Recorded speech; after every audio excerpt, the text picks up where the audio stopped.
Hello and welcome to Airfield Mixologist, the place thingy where we sometimes buy stuff on the internet and get lucky. Case in point, this 390 CFM Holley that I'm going to be working on. This is the what I call the baby 4-barrel because it's the kind of the lowest capacity in terms of flow that Holley made. It doesn't mean that it's bad. It's just you have to find the right application for it. And what I'm going to be using this video is to illustrate one of the principles that I use when I'm working with carbs, which is the principle of least intervention. So I'll show you around this carb to see just how good a condition this is. And in fact, I think that there may be a probability that you could put this carb in a car and it would just work and go. But obviously, now that it's here, I need to obviously fix it up and make sure it's absolutely perfect so that I know that somebody can bolt it into the manifold and just go. So let me show you around. Okay, as you can see, obviously all of the let's say all of the throttle, the shafts are perfectly clear. Accelerator pump is fine. I mean, it is a bit dusty here. It has been sitting around for a bit, but look at this. This car is like very new or very low mileage carb. The base has got a bit of stains here, so that will need to come off. But apart from this carb is actually in very good condition. So what I'm going to do now is I'm going to do a short disassembly for a diagnostic to make sure that it is in good condition, and once I inspect that, then I'll formulate the cleaning strategy for this particular unit so that we can then put it back together and send it. So if there ever was a unit that vindicated my methodologies, is this one, because as you've seen, this car looked beautiful on the outside, but go in and the story's a bit different. So let me show you.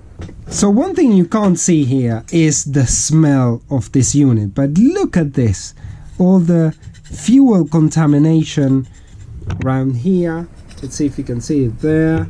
This is not very good. We even have some rotten fuel in a puddle here in the unit. Great, that must be years old, who knows. So clearly this unit, if you would have put it in the car, it would have either worked really badly or not at all. So that's a good vindication of my methods. And my method is basically, don't just trust anything that you buy off the internet, check it first before you put it on the car.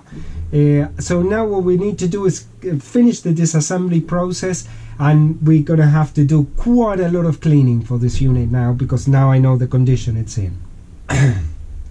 Okay, so after a little session on the ultrasonic cleaner, I've got all the parts here, and actually they are now ready to be assembled, and the only thing that they needed was a light wash and some carb cleaner spray. I generally do not do this, only for carbs that are in really good condition, that they don't require that much cleaning as this one.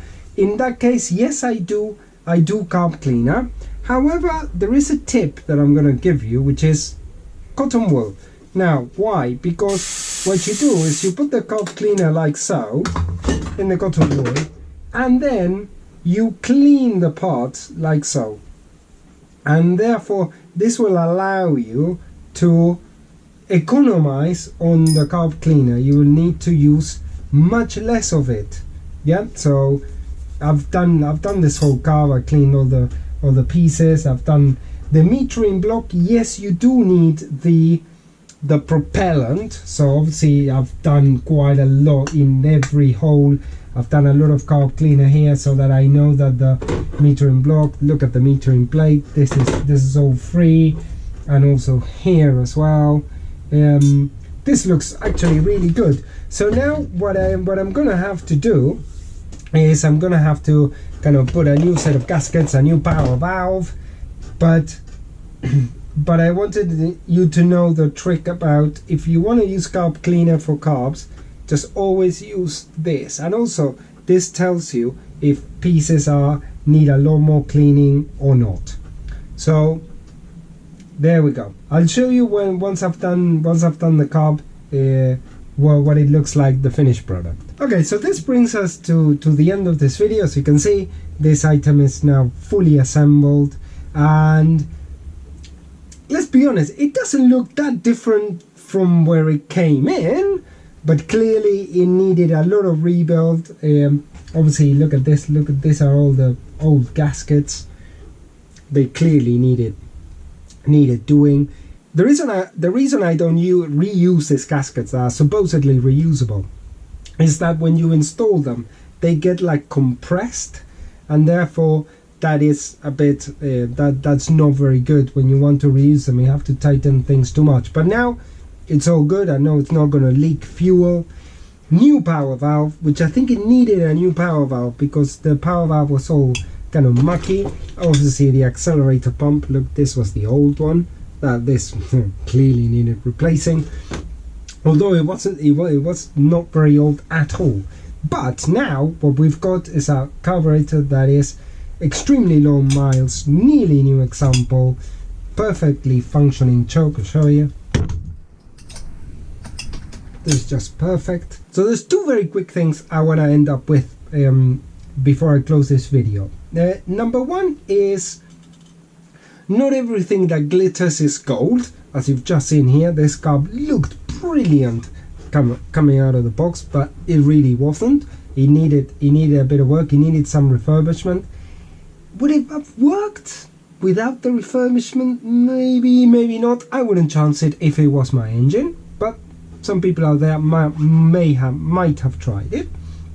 And the second one is very important, which I'm seeing more and more these days, is it's not leaving fuel in cars, especially if you're not going to use them for a while, because it tends to contaminate the whole carb, and that might mean also having to clean fuel lines before you recommission a car.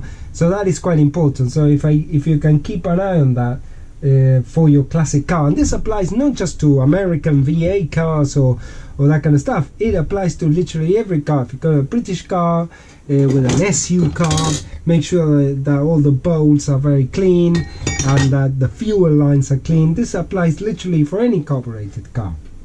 So thank you very much for watching, and if you've got a question or anything, just put it down in the comments, and I'll see you on the next episode.